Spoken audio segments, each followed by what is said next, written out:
You send a text, you wait, hours pass, nothing. You see they were online, they posted a story, but your message still on seen. And you start wondering, did I say something wrong? Are they avoiding me? Or am I just not important enough?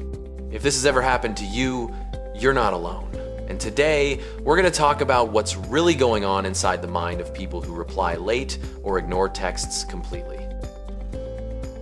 Look, texting is supposed to make communication easier, right?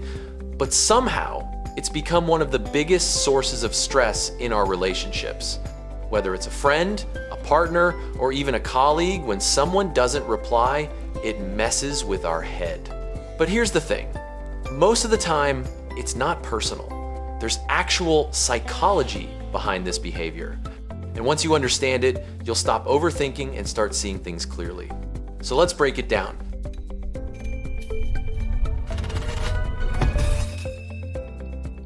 First, let's talk about expectations. We carry our phones everywhere. We're always connected. So when someone doesn't reply immediately, we assume they're ignoring us on purpose. But think about it, just because someone can reply doesn't mean they should reply right away. Our brains haven't fully adapted to this always available culture. We still need mental space, breaks, and time to process our own thoughts. Some people are simply protecting their energy. They don't want to be in response mode all the time. And that's not rude, that's actually healthy.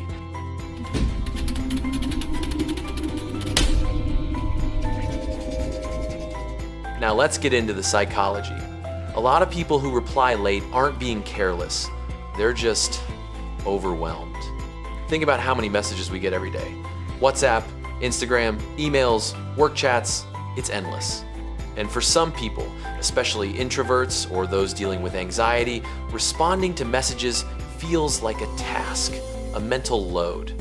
They read your text, they want to reply, but they tell themselves, let me reply properly when I have time. And then hours turn into days because life got in the way. Psychologists call this social fatigue. It's real, and it's more common than you think.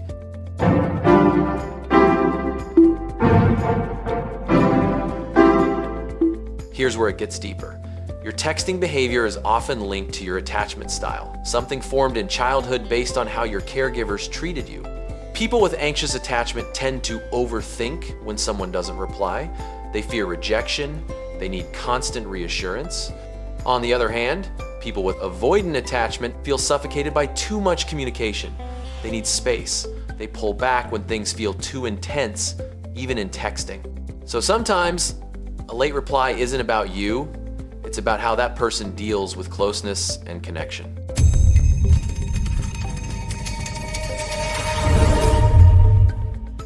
And then there's the worst one being left unseen. This one stings because it feels intentional. They saw it.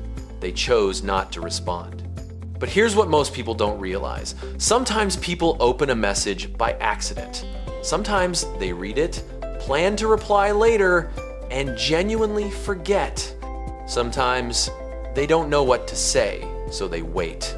Yes, sometimes it's avoidance, but not always. And assuming the worst only hurts you.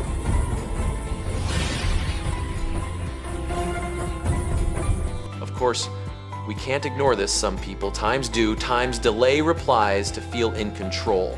It's a power move, a way to seem busy, important, or less interested. In dating, this is super common. People play it cool. They don't want to seem too available because they think it lowers their value.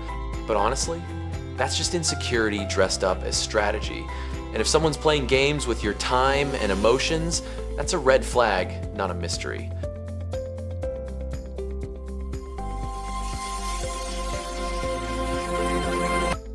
So what do we take away from all this?